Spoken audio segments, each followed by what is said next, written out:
Bicara memajukan desa, itu selain kebutuhan infrastruktur yang konvensional ya, seperti jalan, jembatan, dan juga tentu saja infrastruktur sekolah, kita nggak bisa mengabaikan sendi-sendi ekonomi. Ini yang paling menurut saya sangat mendesak, karena ekonomi petani gurem itu kan sangat minim sekali pendapatannya. Ini mayoritas di Indonesia, bukan hanya di Bandung. Nah, di kawasan Bandung Utara ini sebagai fakta kualitatif, saya melihat keterbelakangannya sangat akut ya. Di satu sisi perkotaan melakukan pembangunan tiada henti, gegap gempita seperti itu, tapi di pinggiran kotanya itu tidak menampakkan kesetaraan, tidak menampakkan apa yang disebut keadilan sosialnya. Banyak sekali petani-petani yang terbelakang karena anak-anaknya juga mahal kalau sekolah, tidak ada transportasi, sehingga ya kalau untuk sekolah SMP apalagi SMA itu transportasinya harus membeli motor.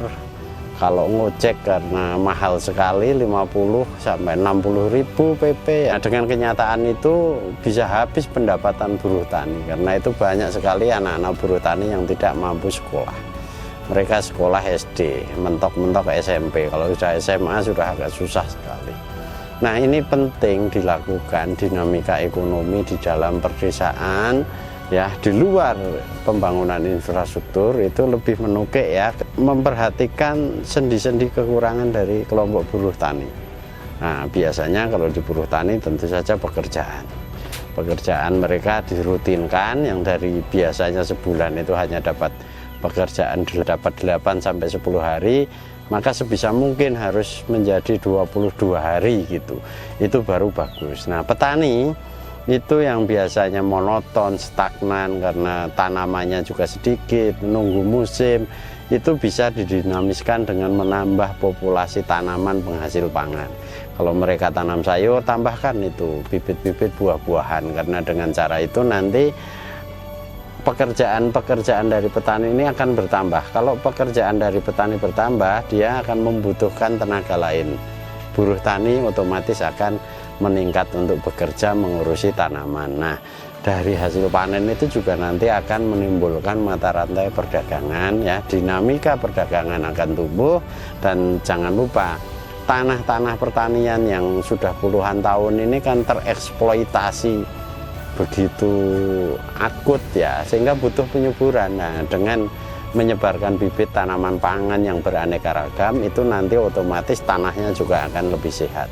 Nah, kalau kita sebarkan tanaman pangan yang beraneka ragam, terutama buah-buahan, mangga, durian, sirsak, sukun, matoa, termasuk kelor, cengkeh, pete, jengkol, dan lain sebagainya, itu bisa memberikan dampak yang luar biasa. Kita butuh waktu ya tentunya sekitar 4, 5, sampai 8 tahun, tapi ini nanti akan menghasilkan perubahan yang signifikan.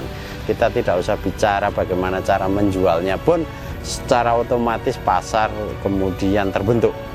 Banyak sekali pedagang-pedagang yang bisa menjualkan hasil panennya. Nah, pertumbuhan ekonomi itu membutuhkan desain yang seperti ini, bertindak praktis, rutin, konkret ya, sesuai dengan kapasitas para petani. Kalau petani diberikan tanaman itu tidak terlalu susah untuk mengurusnya, menanamnya, merawatnya. Bahkan setelah pasca panen pun langsung dimakan mentah, tidak usah diolah pun sudah menjadi manfaat yang baik bagi kesehatan tubuh.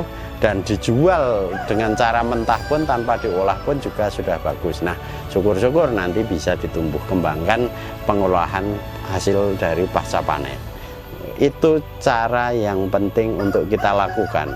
Memperbaiki Indonesia harus dimulai dari desa, karena populasi penduduknya mayoritas berada di perdesaan. Sentuhan-sentuhan ekonomi harus dihadirkan melalui pendekatan pemberdayaan, dan inilah fungsi adanya negara Indonesia yang mestinya sungguh-sungguh berkomitmen untuk mengawal program mencerdaskan kehidupan masyarakat berbangsa dan bernegara.